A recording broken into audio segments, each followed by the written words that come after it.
Humanity lives its usual measured life. Major political issues are being resolved at the White House, while beyond its walls, ordinary people make plans for tomorrow, unaware of the changes that await them. But a single morning changes everything. For unknown reasons, all carriers of the Y chromosome in the city suddenly die. In other words, all male beings, from animals and birds to men, perish. Among them is the president of the country. The only surviving males are a young, talentless illusionist named Yorick Brown and his pet capuchin monkey, Ampersand. In the event of an emergency, Regina Oliver was supposed to take over the presidency. However, at the time of the catastrophe, she was abroad, and there has been no word from her since. Naturally, the absence of leadership leads to dire consequences. Riots erupt in the city as women, panicking, begin to destroy everything around them, not knowing how to go on living. Tension rises within the White House as well. The staff realize that within 2 weeks they will be completely trapped. Coal and clean water supplies will run out. Food won't last long either. Animals can no longer reproduce, and growing enough reserves in a short time is simply impossible. And this doesn't affect just one city, it will impact everyone. Senator Jennifer Brown takes the reins of leadership. She is soon approached by Agent Sarah Bergen, a member of the president's secret task force, designated 355.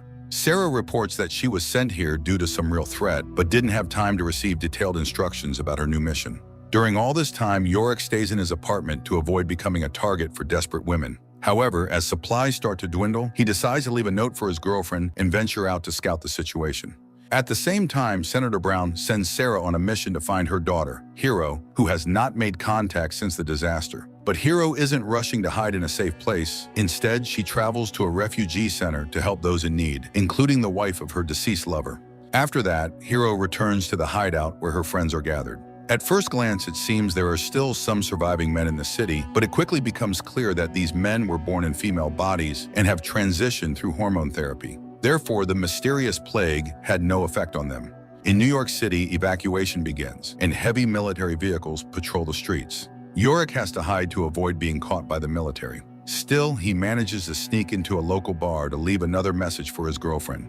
Yorick continues to hope that she is alive, and that upon seeing his autograph, she might return home. Usually, Yorick manages to stay under the radar, but this time things don't go according to plan. His capuchin escapes, forcing Yorick to chase after him.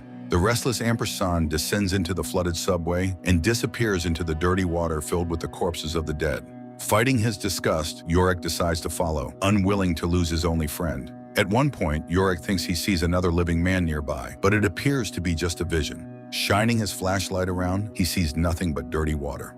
After climbing out of the water, Yorick sneaks into a clothing store to change. However, he fails to stay hidden. The shopkeepers spot the naked visitor and freeze in shock. One of the women suggests capturing the guy and handing him over to the authorities for a nice reward, but ultimately, taking pity on him, they let Yorick go, giving him a set of clean clothes. The stress Yorick has endured nearly drives him insane. Looking through the videos on his phone, he recalls the day Ampersand came into his life, and hearing his friend's voice, the little monkey emerges from his hiding spot. The duo returns home, feeling safe there, but when Yorick hears the door opening, he realizes he was wrong. Someone has broken into the apartment and he'll have to defend himself. Arming himself with a guitar, he hides behind the corner, but he doesn't get a chance to strike. Sarah proves faster and stronger. She disarms Yorick and after a few hours delivers him to his mother, Senator Brown.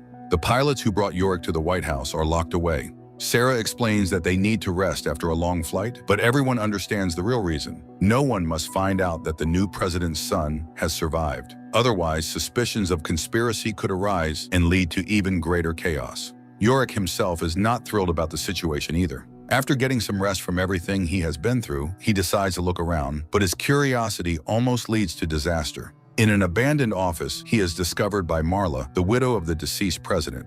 Jennifer and Sarah arrive just in time and manage to make it seem like Marla is suffering from a mental breakdown. Meanwhile, Yorick manages to hide, but the threat hanging over the conspirators grows, and Sarah insists that the boy must be taken out of the White House. The late president's daughter tries to find out exactly what her mother saw that night.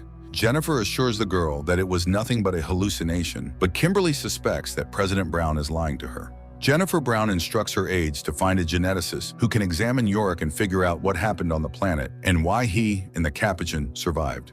The president plans to bring specialists to the White House, but Sarah remains firm. It's too dangerous, and they must get Yorick out of the city. The agent is ready to take on this risky mission, but it must be done as quickly as possible.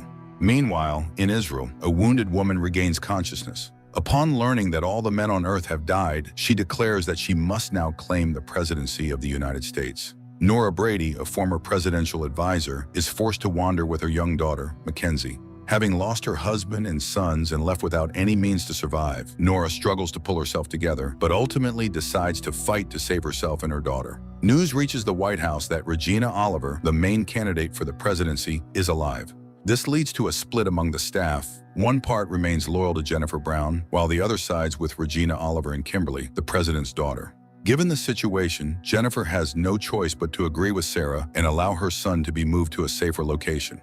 Sarah enlists the pilots who had previously transported Yorick, motivating them by awarding hero stars and promising eternal glory if they succeed in their mission. The only way to secretly get Yorick out of the building is in a cart with dead bodies. The boy tries to refuse and come up with another plan, but Sarah remains adamant. They cannot afford to take risks, and Yorick will have to endure it. The agent successfully smuggles Yorick out and transfers him to a helicopter. She intends to pilot it herself. A second helicopter, carrying only female pilots, will fly ahead as a diversion. However, as soon as the helicopters reach a certain altitude and disappear from view, the escort helicopter loses control and explodes into a shower of burning debris. The sight horrifies Yorick, but Sarah remains calm, knowing this was the price of the pilot's silence. After several hours of flight, Sarah and Yorick land in a forest to take a short break. The agent, unable to bear the smell, asks the boy to undress. After riding in the cart with the corpses, he smells terrible, and it would be better to wash his clothes before continuing their journey. Meanwhile, Yorick's sister, Hero, sets out to find a safe place, accompanied by her friend, a trans man. Along the way, they stop at a looted store, hoping to find some food, but instead they encounter the frightened Nora and Mackenzie. Examining the girl's leg, Hero notices a serious infected wound and asks Nora to allow her to provide first aid so that they can continue moving. Back in the forest, Sarah and Yorick's camp is attacked by a gang of wild looters. Sarah tries to distract them and talk them down, but to avoid any risk, Yorick puts on a mask and waves a stick to scare the girls away, fearing that they might ruin their plan. The unexpected guests leave, but Sarah and Yorick decide not to stay put. They make their way to the nearest town, where they trade a helicopter generator and a couple of grenades for a motorcycle. While Sarah inspects and checks the motorcycle, Yorick, forgetting all safety rules, runs off to a deserted spot, convinced that he saw his girlfriend Beth in the crowd. This foolish act lands him in a trap. He is surrounded by female police officers who tear off his mask and discover his secret. Sarah has to intervene to protect her companion. Fighting off the officers, she manages to drag Yorick away, but as soon as they get a free moment, Sarah stops the bike to bring the loser back to his senses and remind him how important the mission is, a mission he had just nearly sabotaged. Meanwhile, Hero, her friend, and their new companions find shelter for the night in an abandoned women's shelter. Hero confides in Nora that her daughter has serious medical problems. She needs antibiotics, but pharmacies have long been looted, along with the empty houses. Stricken by fear and helplessness, Nora steps outside so that her daughter doesn't see her tears. But outside, she faces a new trial. Horsewomen appear in the courtyard, claiming to be the rightful owners of the house, and they don't seem too happy about uninvited guests. The rest of the visitors are quickly discovered by the horsewomen as well. They are herded into the stables to get rid of extra mouths to feed. However, Nora notices something that might save them. One of the horsewomen turns out to be wounded, and Nora asks Hero to examine the girl and provide help. Hero tries her best, but the gunshot wound is too severe, and there's nothing available but duct tape and a couple of rubber gloves. Hours of makeshift surgery don't bring any improvement. The girl's condition worsens, and the leader of the women's gang, Roxanne, decides to end her suffering. To Nora's surprise, Roxanne proves to be kind and understanding. She invites the guests to stay in their house for the night and promises to provide the antibiotics needed for Mackenzie. As the group follows Roxanne, Hero realizes that antibiotics are just a small part of what the gang controls. They own an entire shopping mall stocked with supplies. Meanwhile, Sarah and Yorick continue making their way toward Boston, hoping to find geneticist Allison Mann, but at the city's entrance, they encounter a military checkpoint, heavily guarded and armed with tear gas. Sarah proposes that they split up. She will distract the soldiers while Yorick and Ampersand sneak around the blockade. Meeting Boston's colleagues, Sarah quickly realizes that the absence of men hasn't rid the world of crime. Rebel groups constantly attack Harvard, trying to break in and find answers to their questions. The plan works. While Sarah keeps the soldiers busy, Yorick slips into a headquarters building to hide. However, there he falls into the hands of rebels, risking exposure. Luckily for him, the rebels mistake him for a trans man and let him go. even telling him where he can find his people, get the necessary hormones, and hide. At last, Yorick and Sarah locate Allison Mann's apartment and then her office at Harvard. The geneticist is not very pleased to see strange visitors, but the moment Yorick removes his mask, she immediately understands why they are there. Mann realized she must study the boy in his capuchin, but it's impossible to work at Harvard. There's no equipment or biological samples left. Therefore, she suggests the only possible option, traveling to San Francisco to use the lab there. Sarah agrees to yet another dangerous journey, but secretly sabotages their radio, cutting off their only way of contacting the president. She later uses the radio's malfunction as an excuse to leave, asking Yorick to watch over the geneticists while she finds another way to communicate with the White House. Meanwhile, political infighting over power resumes, but not everyone is focused on that. One of Jennifer Brown's aides, Christine, falls ill and fears she has lost her baby. However, an ultrasound reveals the opposite. The pregnancy is progressing, and it's quite possible the child is a boy. Sarah breaks into a stranger's house, only to find that the homeowner is just as skilled and dangerous as the secret agent herself. A fight breaks out between the two women, but once they allow each other to speak, it turns out that both intruders work for the same organization and came here for the same reason, to find the homeowner and put a bullet in her. After learning about the helicopter crash, Jennifer is beside herself with worry, but Christine tries to calm her down. The search team reported that they found the bodies of only 2 pilots. The relief doesn't last long. The president realizes that Sarah most likely staged the crash to eliminate unnecessary witnesses. A terrible thought strikes her. Yorick is in the company of a dangerous criminal, and there's no telling what Sarah might do to him.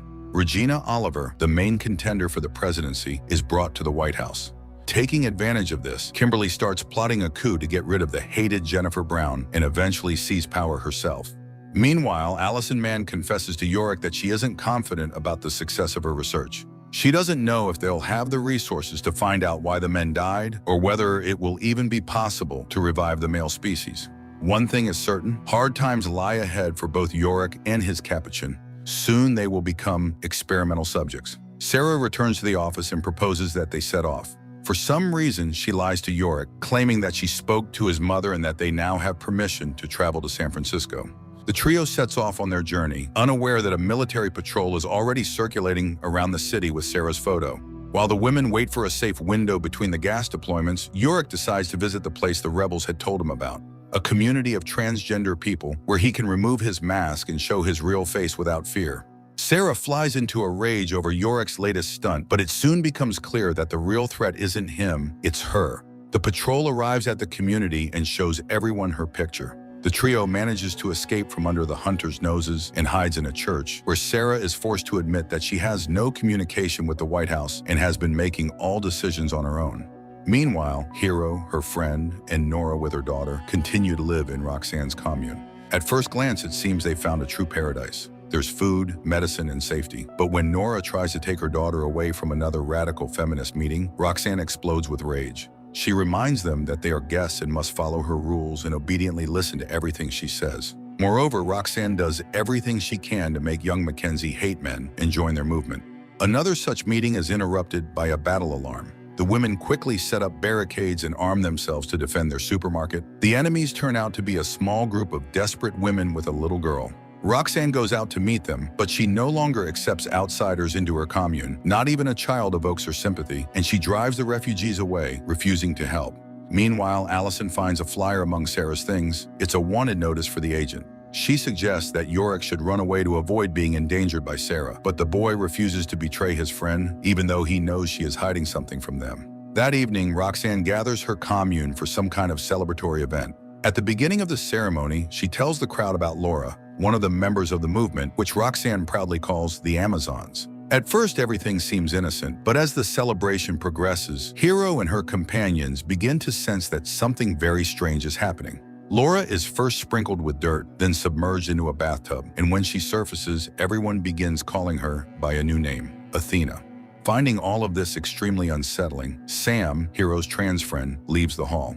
One of the movement members follows him to warn against clashing with Roxanne, but instead, she only gets herself into trouble. She is immediately summoned for a conversation. Back at the White House, Jennifer receives a report that the search group has located Sarah and is preparing an ambush. The president begins to worry that the scouts might also find her son, but by that time, Allison manages to convince Yorick to leave, and the pair escape into the forest. Tension rises. The trackers try to catch up with Yorick and Allison, but Sarah neutralizes the soldiers and destroys their radios, cutting off the signal to the White House. That night, Nora wakes up to the sound of screams. Trying not to make any noise, she peeks out of the room and sees a crowd of Amazons punishing a girl for speaking to Sam. The smiling beauties turn out to be ruthless, but Nora decides not to intervene. She wants her daughter to stay safe, and for that, she is willing to play by their rules. Sarah finds a van, and the group continues their journey to San Francisco, despite Yorick and Allison's attempt to escape. Naturally, this causes even more tension among them. Sarah no longer trusts her companions, which leads to another disaster.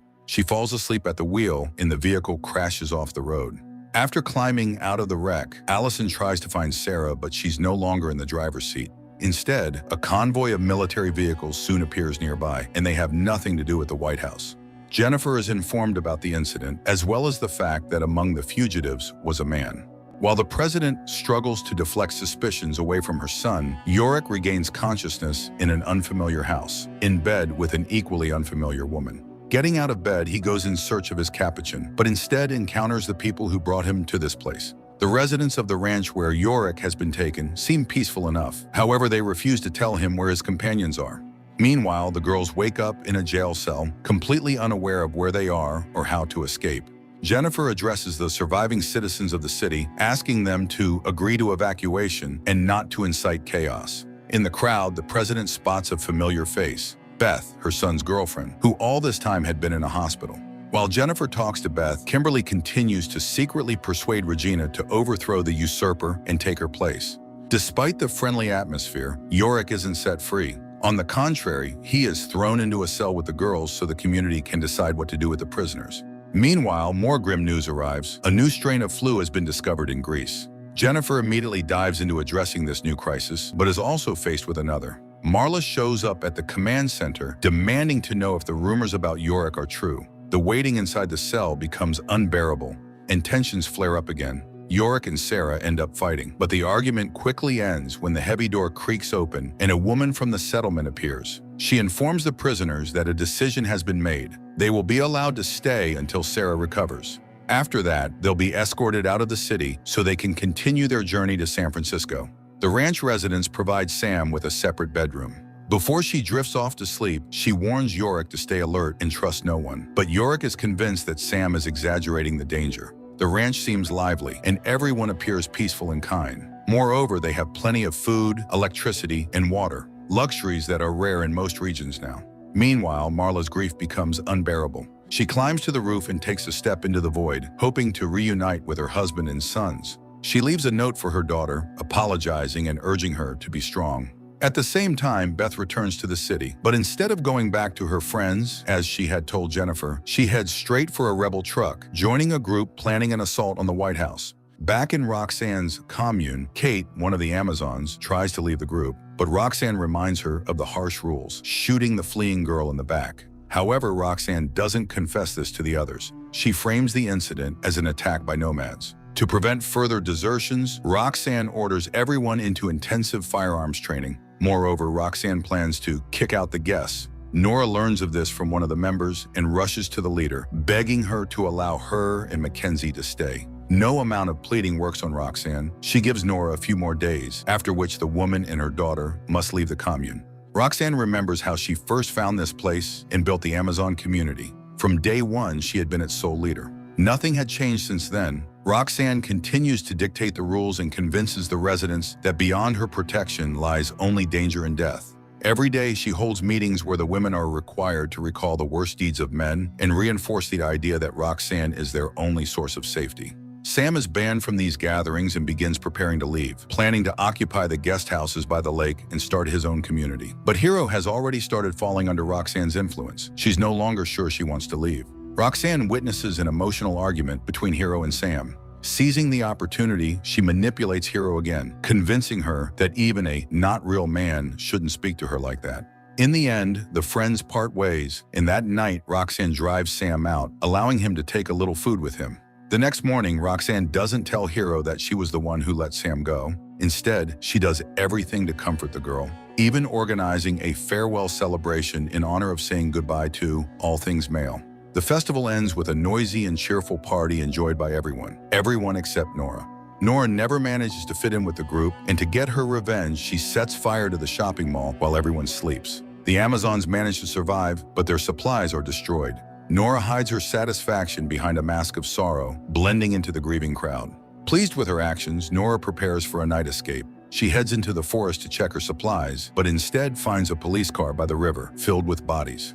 It becomes obvious that Roxanne is not who she claims to be, and Nora decides to use this information to her advantage. Choosing a moment when they are alone, Nora confronts Roxanne about her discovery. She promises to stay silent. In exchange for privileges, she and her daughter must always have access to the best food, protection, and shelter. But Nora offers more than just silence. She promises to help Roxanne retain control over the group even after the loss of their supplies, ensuring that people won't abandon her. Roxanne accepts Nora's terms. She gathers her followers and delivers a loud, fiery speech, promising that they will overcome all hardships and conquer the world. Meanwhile, Sarah slowly recovers and even resumes her training, although she continues to suffer from hallucinations and visions. Despite this, she keeps a close eye on Yorick, who seems to have once again let his guard down and placed too much trust in the villagers. Sarah's suspicions grow when one of the villagers approaches her, asking suspicious questions about a device found in the wrecked vehicle. The girl refuses to reveal what it is, but she clearly doesn't want Yorick to find out about the beacon. On Roxanne's orders, Hero finds another settlement, a group of women who have created a memorial to honor the memory of men. Hiding behind the guise of protecting women's rights, Roxanne organizes a raid to steal food and supplies from the settlement. The Amazons unleash hell on the inhabitants of the memory town, but Nora quickly realizes something is wrong. Instead of simply taking food and water, the savages are destroying everything in a frenzy. Nora doesn't like what she sees and tries to reason with Roxanne, but the deranged leader insists that this is the right path. Fully recovered from her illness, Regina Oliver prepares to overthrow Jennifer Brown. She instructs her allies to be ready for a coup within 30 minutes. Seeking additional support, Regina turns to Kimberly. But after her mother's death, Kimberly has lost her fire and no longer wants to be involved in the rebellion. At the same time, under the government building, Beth's team plants explosives. Jennifer Brown is summoned to the command center, where she is accused of hiding information about Yorick. To protect her pregnant aide, Jennifer is forced to confess, admitting that her son survived. She also reveals that he was sent to a geneticist in the hope of saving humanity, although no one knows if he has reached his destination. Even those who had supported Jennifer the day before now side with Regina. They demand that the liar step down and hand over power to the true president. But the discussion is interrupted. An explosion rocks the building, and it becomes clear that intruders have broken in. The rebels, led by Beth, storm the building. Making their way through the underground tunnels, they clash with the politicians, and the president's security service is forced to lay down their arms and surrender. Jennifer recognizes Beth despite her balaclava, but the girl manages to signal her to stay silent and not expose her. Regina's desire to be president vanishes the moment danger appears. Thus, Jennifer Brown has to take responsibility and negotiate with the rebels, responding to their demands. The rebels move the hostages out of the control center, hoping to leave the building with them without encountering the feral townspeople. At that moment, Regina begins to assert that she is the rightful president and everyone must obey her. In a fit of rage, she accuses everyone of betrayal, attempts to expose her former allies, including Kimberly, and, as the final blow, announces that Jennifer Brown's son is alive. One of the rebels silences the hysterical woman with a bullet to the forehead, but the damage is already done. Her words have been spoken, and most importantly, the rebels' plans are now thrown into chaos. Meanwhile, Yorick's prolonged stay at the settlement leads to trouble. The women, starved for male attention, begin hunting him, hoping to spend time with the last surviving man. Taking advantage of the moment when Yorick is distracted and Allison is socializing with the locals, Sarah sneaks into the forest to destroy the beacon that had been transmitting her location all this time. The rebels fail to evacuate the hostages in time. A second rival faction releases tear gas through the ventilation system. Gunfire erupts in the hallways, people scatter in panic, and those who don't escape in time fall dead to the floor. Beth secretly removes Jennifer's handcuffs and tries to lead her away. The president doesn't have time to save her pregnant aide, but Kristen is not left alone. Kimberly stands up for her. Through the underground parking lot, the girls manage to reach an exit. At the memory town, among personal belongings, Roxanne finds a notebook listing the names of all surviving men. Now the leader has a new goal: to hunt down and destroy them all, to free the planet. The Amazons decide to start with the young man they had already seen once, the one now living in the nearby village. Nora shows Roxanne his portrait. It's none other than Yorick Brown. Beth gives Jennifer her uniform. Before they part ways, Jennifer tells the girl that Regina's words were true. Yorick is alive. Roxanne and Nora set out to find the village where they believe the surviving man is hiding. But sensing danger, Sarah urges her companions to leave quickly. The news of their imminent departure doesn't please Yorick, but he's not ready to argue with the agent. However, it's unlikely they'll disappear in time. Roxanne has already located the estate and is preparing her squad to attack within a few hours. During a meeting, two nomads burst into Roxanne's camp. From them, Hero learns about the president's death. Not knowing that the title of president didn't belong to her mother, Hero assumes it was her who died. In reality, Jennifer is still alive. Having mourned her daughter, she prepares to flee with Beth. The president can no longer stay in the city, where a hunt has already begun for her. That night, Sam sneaks into Jennifer's house. The woman immediately recognizes her daughter's friend, and together they attempt to escape, but the house is surrounded. Kristen and Kimberly find refuge in an abandoned barn. Waking up early in the morning, Kimberly tells her friend that she knows how they can all be saved. They need Yorick to continue the human race, and Yorick, it seems, agrees. That night, he sleeps with one of the village women who had long set her sights on him. Their idyll is shattered when the Amazons, led by the crazed Roxanne, storm the village streets, demanding that the man be handed over. Sarah jolts awake at the sound of gunfire. She orders Yorick's new girlfriend to get him out of the house while she stays behind to repel the attack. Realizing they are heavily outnumbered, Sarah steps outside with her hands raised, pretending to be frightened of the intruders. She brings out the local trans man, passing him off as the real survivor. A serious firefight breaks out on the main street. The sounds of gunfire distract Sarah's convoy, and she uses the moment to disarm her enemies and escape. Even little Mackenzie joins the fight, trying to prove to Roxanne that she deserves her place in the commune. Meanwhile, Hero catches up with the group of escapees. She fires at them until Yorick turns around.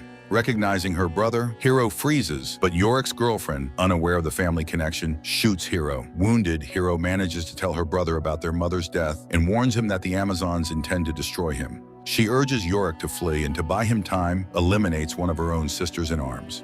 The firefight in the city rages on. But unexpectedly, Nora raises her hands and steps into the center, declaring their surrender. This sends Roxanne into a frenzy, but no one cares anymore. Hero tells Nora that Yorick is alive. This gives the women new strength, and upon returning to their camp, Nora decides to depose Roxanne and open the girl's eyes to the truth. But words alone don't work.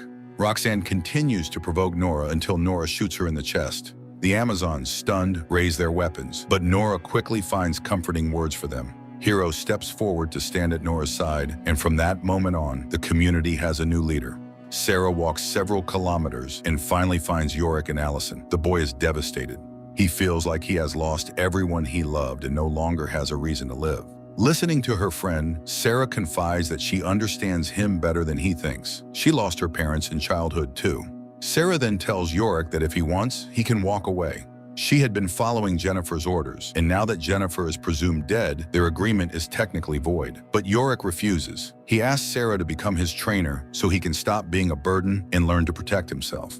Meanwhile, Jennifer, Beth, and Sam find themselves locked in an empty room under surveillance cameras. They don't know it yet, but they have been captured by Sarah's former superior from the Secret Service. Following the signal from the beacon, Sarah leads her friends to a fueled vehicle. Besides gasoline, the car contains everything needed for scientific research and a map with a marked route. Where does it lead? For now, that will remain a mystery.